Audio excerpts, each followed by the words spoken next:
क्या कभी आपने इस बात का अनुभव किया कि कुछ ऐसे मौके आते हैं, कुछ ऐसे अवसर अपने आप ही हमारे जीवन में आ जाते हैं। शास्त्र कहते हैं कि जब भगवान किसी जीवात्मा पर विशेष कृपा करना चाहते हैं तो वे उसे भक्ति करने का अवसर प्रदान करते हैं। और आषाढ़ मास ऐसा ही एक निमंत्रण है। ये महीना हमें संसार की अस्थायी प्रसन्नताओं और आनंद से ऊपर उठकर भगवान की शाश्वत शरण लेते हुए उस शाश्वत दिव्य आनंद की ओर आगे बढ़ने की प्रेरणा देता है। और इसीलिए इस आषाढ़ मास को भगवान के पवित्र नामों का जप करने में, उनकी कथा श्रवण करने में, उनके विग्रहों की दिव्य सेवा अर्चना करने में व्यतीत करना चाहिए। और इसीलिए इस आषाढ़ मास में इस समय हम श्रवण कर रहे हैं इस मास से जुड़ी हुई सुंदर पौराणिक कथाओं का। तो चलिए हमारी इस आषाढ़ मास कथा श्रृंखला को आगे बढ़ाते हैं और आज की कड़ी सुनते हैं। आइए आज की आषाढ़ मास कथा आरंभ करते हैं। अब ज़रा ध्यान से सुनिएगा। अगर आप गर्भवती महिला हैं, भगवान ने आपको मातृत्व का सौभाग्य दिया है, या फिर आप आने वाले समय में अपनी प्रेगनेंसी प्लान करने वाले हैं, उसकी तैयारी कर रहे हैं, तो उस विषय में सही ज्ञान भी उतना ही आवश्यक है। और ये सही ज्ञान हमारे शास्त्रों में गर्भ विज्ञान के रूप में बताया गया है। और ये गर्भ विज्ञान क्या है, दिव्य संतान प्राप्त करने के लिए उसमें कौन सा रहस्य छुपा हुआ है, इन सब के ऊपर मैं बात करूंगी आपसे एक विशेष लाइव वेबिनार के अंदर। ये वेबिनार सिर्फ एक प्रेगनेंसी के बारे में नहीं है, अपितु श्रेष्ठ पीढ़ी के निर्माण की शुरुआत के लिए है। तो इसलिए अगर आप जुड़ना चाहते हैं तो नीचे डिस्क्रिप्शन बॉक्स में इसका लिंक दिया गया है, उस पर क्लिक करके आप अपने आप को रजिस्टर कर सकते हैं। और रजिस्टर करने के बाद नीचे व्हाट्सएप ग्रुप का लिंक दिया गया होगा, उस पर क्लिक करके आप उस ग्रुप में जुड़ सकते हैं, जहाँ पर इस वेबिनार से जुड़ी हुई सारी जानकारी आपको मिल जाएंगी। आइए आज की आषाढ़ मास कथा आरंभ करते हैं। इसी कथा श्रृंखला की पिछली कड़ी में हमने सुना था कि अर्जुन एक प्रायश्चित के भाग स्वरूप तीर्थ यात्रा कर रहे हैं और इस यात्रा के दौरान वे भारद्वाज ऋषि के आश्रम पर पहुंचते हैं। और वहीं पर अब वे सुवर्ण मुखरी नदी का महात्म्य और उसके उद्गम की कथा सुन रहे हैं। तो चलिए आज की कथा आरंभ करते हैं। ऋषि भारद्वाज ने कहा, एक दिन मुनिवर अगस्त्य जी पूर्वाहन काल का नित्य नियम पूरा करके भगवान शिव की आराधना करने के लिए देव मंदिर में गए थे। और उसी समय एक बड़ी सी आकाशवाणी हुई। आकाशवाणी ने कहा, हे मुने, यह प्रदेश नदी से हीन है, इसलिए ज्ञान विज्ञान से रहित मात्र शरीरधारी ब्राह्मण की भांति दक्षिणाहीन, दीक्षा और चांदनी शून्य रात्रि के समान शोभा नहीं पाता। इसलिए तुम संपूर्ण लोगों का हित करने के लिए इस भूभाग में कोई ऐसी नदी बहाओ जो अगाध पाप राशि जनित भय का निवारण करके सदैव सुशोभित रहे।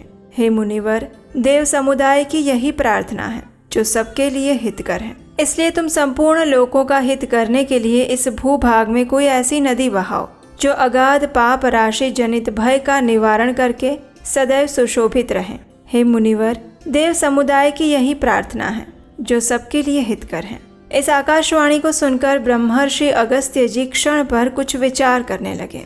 उसके बाद देव पूजन समाप्त करके वे बाहर वेदी पर बैठे। उनके आश्रम पर जितने मुनि रहते थे उन सबको उन्होंने बुलाया और फिर आकाशवाणी की कही हुई बात सुनाई। तब मुनियों ने अगस्त्य जी को प्रणाम करके कहा, हे महर्षि, आपके हुंकार मात्र से राजा नहुष देवताओं के साम्राज्य से नीचे गिर गए थे और सर्पयोनि को प्राप्त हुए थे, जिसने संपूर्ण भूमंडल को घेर रखा है और जो अपनी उत्ताल तरंगों से आकाश भी ताड़ित करता है। ऐसे महासागर को भी आपने अपने चुल्लू में रख लिया था। विंध्य पर्वत भगवान सूर्य का मार्ग रोकने के लिए उद्यत हुआ था, लेकिन आपने उसे भी शांत कर दिया। इन सबसे बढ़कर आश्चर्य की बात और क्या हो सकती है।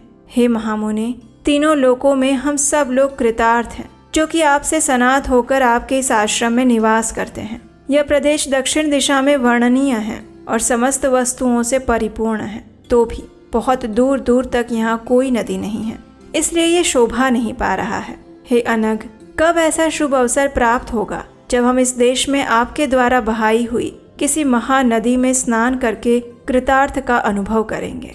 हमारी भी यही प्रार्थना है कि आप यहाँ सबको शरण देने वाली किसी सर्वश्रेष्ठ विश्ववंद्य नदी को निश्चय ही आने के लिए प्रेरित कीजिए। इस प्रकार मुनीश्वरों की बात सुनकर उनसे आज्ञा लेकर देवताओं और भगवान शिव की विशेष पूजा करके ऋषि अगस्त्य ने महान क्लेशमय दुस्सह व्रत को अंगीकार किया और फिर बड़े यत्न से भारी तपस्या आरंभ की। गर्मी में पंचाग्नि का ताप सहन किया, वर्षा में आंधी पानी और विद्युत का सामना किया और सर्दी में गले तक पानी में खड़े होकर जप और ध्यान करते रहे। उसके बाद मन की वृत्तियों को रोककर निराहार रहकर इंद्रियों को काबू में करके वे पत्थर की भांति स्थिर हो गए। उस समय उन्हें बाहर की बातों का कुछ भी ज्ञान नहीं होता था और उसके बाद तपस्या में लगे हुए अगस्त्य जी के सामने ब्रह्मा जी प्रकट हुए। उन्हें देखकर मुनि ने प्रणाम किया और अनेक प्रकार के स्तोत्रों द्वारा स्तुति की। ऋषि अगस्त्य की ये विनम्रता को देखकर ब्रह्मा जी ने पवित्र वाणी में कहा, हे उत्तम व्रत का पालन करने वाले महर्षि, आपके इस दुष्कर तप से मैं संतुष्ट हुआ हूँ। आपको जो भी अभिष्ट हो वो वर मांग सकते हो, मैं अवश्य उसे दूंगा। ये सुनकर ऋषि अगस्त्य ने कहा, हे प्रभु, आपकी कृपा से मुझे सब कुछ मिला हुआ है, लेकिन इस प्रदेश को नदी से हीन देखकर मेरे मन में खेद होता है। हे देवेश्वर, यहाँ की भूमि को पवित्र और सुरक्षित करने में समर्थ किसी महानदी को प्रकट करने की कृपा कीजिए, यही मेरे लिए अभिष्ट वर है। अगस्त्य जी का वचन सुनकर ब्रह्मा जी ने कहा, अवश्य ऋषि, ऐसा ही होगा। फिर उन्होंने अपने मन से आकाश गंगा का स्मरण किया और जब वो उनके आगे आकर खड़ी हो गई तब उससे कहा, हे गंगे, संसार का उपकार करने वाले कार्य में संलग्न होने के लिए मैं तुम्हें आज्ञा देता हूँ। इस नदीहीन देश में सभी लोगों के हित हेतु कोई नदी प्रवाहित करने के लिए ये अगस्त्य जी तपस्या और प्रयास कर रहे हैं, इसलिए तुम अपने एक अंश से पृथ्वी पर उतरकर अगस्त्य जी के दिखाए हुए मार्ग से जाओ और यहाँ के रहने वाले मनुष्यों को पवित्र करो। समस्त नदियों में तुम्हारा श्रेष्ठ स्थान होगा और तुम अपनी शरण में आए हुए लोगों की रक्षा करो। इतना कहकर ब्रह्मा जी उस आकाश गंगा और अगस्त्य मुनि के द्वारा किए गए प्रणाम, पूजा और विशेष स्तुतियों से अभिनंदित होकर वहां से अंतर ध्यान हो गए। उसके बाद मुनीश्वर अगस्त्य के आगे अपने अंश से उत्पन्न दिव्य तेजोमयी मूर्ति का दर्शन कराकर आकाश गंगा ने कहा, हे मुनीश्वर, ये मेरा अंश है। ये पृथ्वी पर पहुंचकर नदी रूप में परिणित होकर तुम्हारा मनोरथ पूर्ण करेगा। इतना कहकर आकाश गंगा तो चली गई और उनके अंश से उत्पन्न हुई दिव्य मूर्ति ने पूछा, हे मुने, मुझे किस मार्ग से आगे चलना होगा? तब मुनि ने कहा, कल्याणी, मैं आगे आगे चलकर तुम्हारे जाने योग्य मार्ग दिखाऊंगा, तुम मेरे पीछे पीछे चलती रहो। उसके बाद मुनिवर अगस्त्य जी अत्यंत प्रसन्न चित्त होकर गंगा जी को अभिष्ट मार्ग दिखाते हुए आगे आगे चलने लगे। उस नदी को देखकर उस भूमि के निवासी मनुष्य बड़े प्रसन्न हुए और वे सब कहने लगे, अहो, हमारे सौभाग्य से यह सुधा के समान मधुर और निर्मल जल हमें प्राप्त हुआ है। ऐसा कहते हुए वे अत्यंत उत्कंठित हो गए और उस समय ब्रह्मा जी की आज्ञा से सभी देवताओं के सुनते हुए वायुदेव ने कहा, ये नदी लोगों के सौभाग्य से सुवर्ण की भांति प्राप्त हुई है और महर्षि अगस्त्य के द्वारा इस पृथ्वी पर लाई गई है। अपनी कलकल ध्वनि से संपूर्ण दिशाओं को मुखरित कर रही हैं, इसलिए ये सुवर्ण मुखरी के नाम से प्रसिद्ध होगी और मोक्ष संपत्ति प्रदान करने वाले अपने तेज से संपूर्ण लोगों द्वारा प्रशंसित होगी। इस प्रकार ये दिव्य नदी स्नान पान आदि की व्यवस्था से सभी मनुष्यों को सुख पहुंचाती हुई इस पृथ्वी पर प्रकट हुई। जो रोगों से पीड़ित है, अधिक व्याकुल मनुष्य हैं, उन सब के रोगों का निवारण करके उन्हें स्वस्थ बना देने वाला एकमात्र सुवर्ण मुखरी का जल है।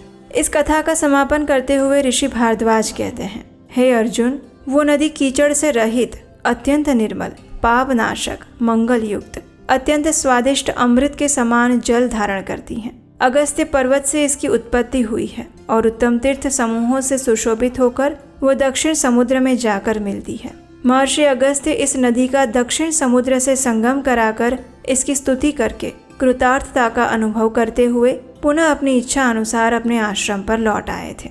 ये सुनकर अर्जुन ने कहा, हे भगवान, आपने इस महानदी की उत्पत्ति का वृत्तांत कहा, अब मैं इसके प्रभाव को सुनना चाहता हूँ। अर्जुन की जिज्ञासा को सुनकर भरद्वाज ऋषि ने आगे कहा, हे पांडुनंदन, 100 योजन दूर से भी इस सुवर्ण मुखरी का स्मरण करके मनुष्य सभी पापों से मुक्त हो जाता है। अगर सुवर्ण मुखरी के जल में देहधारियों की अस्थि डाल दी जाए तो वो उनके ब्रह्म लोक पर चढ़ने के लिए सीढ़ी बन जाती हैं। सुवर्ण मुखरी का स्मरण करते हुए मनुष्य जहाँ कहीं भी अन्य जलों में स्नान कर ले तो उन्हें उत्तम पद की प्राप्ति होती है। इंद्र आदि देवता सुवर्ण मुखरी नदी में स्नान करने के लिए ललचाए हुए चित्त से मनुष्य शरीर को ही प्राप्त करना चाहते हैं। अगर तोला भर भी सुवर्णमुखी नदी का जल पी लिया जाए तो वो देहधारियों के पर्वत समान पापों को नाश कर देती हैं। देवताओं में विष्णु, नक्षत्रों में चंद्रमा, मनुष्यों में राजा, वृक्षों में कल्प वृक्ष, महाभूतों में आकाश, समस्त शक्तियों में माया शक्ति, मंत्रों में गायत्री मंत्र, देवताओं के अस्त्र शस्त्रों में वज्र, तत्वों में आत्म तत्व, यजुर्वेद के मंत्रों में रुद्र अष्टाध्यायी, नागों में शेषनाग, पर्वतों में हिमालय, क्षेत्रों में वराह क्षेत्र और इंद्रियों में मन के समान पूर्ण नदियों में सुवर्णमुखी नदी श्रेष्ठ है। अगस्त्य पर्वत से प्रकट होकर दक्षिण समुद्र में मिलने वाली और सभी पापों का नाश करने वाली तुम सुवर्णमुखी नदी की मैं शरण लेता हूँ। हे जगदम्बे, बड़े बड़े पातकों से दग्ध हुए अपने इस शरीर को मैं तुम्हारे जल से धोता हूँ। मुझे कल्याण से युक्त करो। इन 2 सूक्तों का भली भांति उच्चारण करने के बाद जो भी मनुष्य नियम पूर्वक इस सुवर्णमुखी जल में स्नान करता है वो शुद्ध होकर आनंद का भागी बनता है।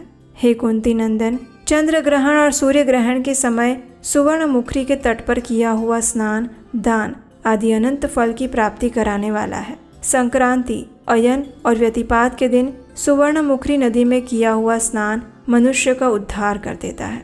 इसके तट पर किया हुआ जप, होम, तप, दान, श्राद्ध और देव पूजन 100 गुना फल देने वाला होता है। हे अर्जुन, इस प्रकार मैंने तुमसे महानदी सुवर्णमुखी की उत्पत्ति और प्रभाव का भली भांति वर्णन किया है। भरद्वाज ऋषि से सुवर्णमुखी नदी की ये महानता सुनने के बाद अर्जुन उनसे एक और प्रश्न करते हैं, और वो क्या था वो हम सुनेंगे इसी हमारी आषाढ़ मास कथा श्रृंखला की अगली कड़ी में। उसे सुनने के लिए आपके अपने चैनल उपदेश शास्त्रकम को सब्सक्राइब करके रखिए, नोटिफिकेशन ऑन रखिए, और अगर आज की ये कथा अच्छी लगी है तो इस वीडियो को लाइक करके शेयर कीजिए। और हम आपसे मिलेंगे इसी कथा श्रृंखला की अगली कड़ी के साथ कल प्रातःकाल। हरे कृष्णा।